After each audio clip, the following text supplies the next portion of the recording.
It always starts so quietly that most men never notice it, and neither did Daniel, not when Elena first began changing in ways so subtle they almost felt innocent, the way she suddenly spent extra time in front of the mirror, applying red lipstick with a focus she usually saved for date nights, even though she claimed she was only meeting a friend for coffee.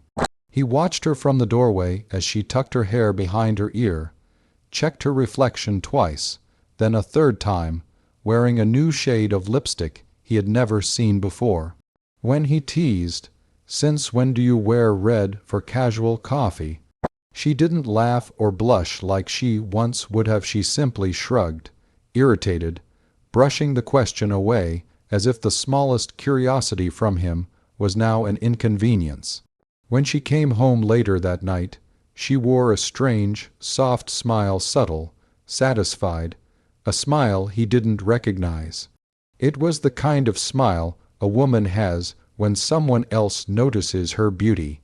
Still, Daniel dismissed it like most men do, not realizing that the first sign a woman is about to cheat isn't texts or flirting, but the shift in how she prepares herself for a spotlight that isn't yours.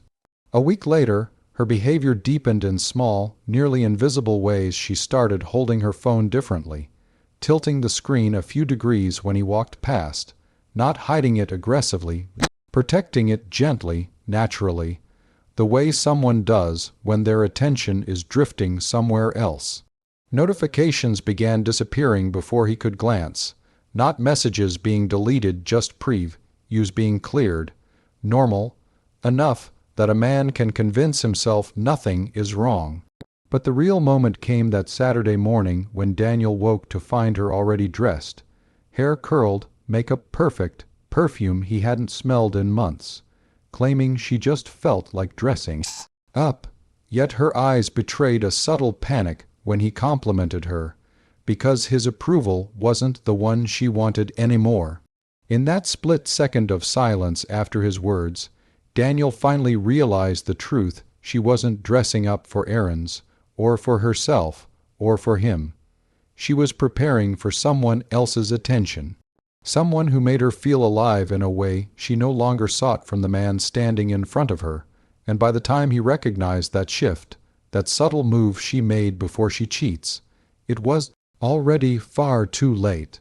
Daniel tried to shake the feeling off, convincing himself he was overthinking, but the unease followed him like a shadow, creeping into quiet moments when Elena's behavior grew even more delicate, more calculated, more distant in ways she probably didn't even realize, like how she suddenly guarded her emotions, offering shorter answers, ending conversations faster, her laughter becoming rarer with him, but strangely more frequent when she was on her phone in another room. She started staying up late, not dramatically, not suspiciously, but just long enough that Daniel would fall asleep first, giving her a window of privacy she never asked for before. Sometimes he would wake in the middle of the night and see the soft glow of her screen reflecting on her face, her expression warm and alive in a way she used to be with him. But now she would quickly lock the phone and pretend she was scrolling something harmless. Days passed, and she grew more impatient with him. Tiny sighs, subtle eye rolls, a cold edge to her voice whenever he asked the simplest questions. And yet, when her phone buzzed, she lit up like a spark catching flame, her entire energy shifting, the same way a woman shifts when she hears from someone who gives her what she's secretly craving. The final crack came the night she came home later than usual, smelling faintly of cologne that wasn't his, a scent too unfamiliar, too bold to ignore. When Daniel asked how her day was, she froze for a fraction of a second, an awkward, unnatural pause, then launched into an overly detailed story, the kind people only tell when they're trying too hard to sound believable.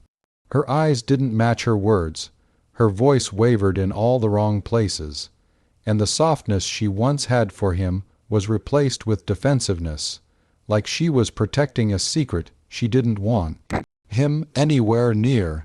That night Daniel lay awake, staring at the ceiling, replaying the subtle signs he missed: the lipstick, the smiles, the phone tilting, the new perfume, the emotional distance, the late nights.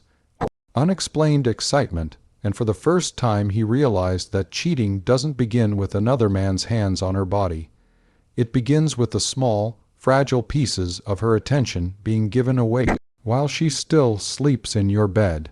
And as he listened to her breathing beside him, peaceful and untouched by guilt, he finally understood the most painful truth of all. She wasn't his anymore. She was already gone, long before she physically left.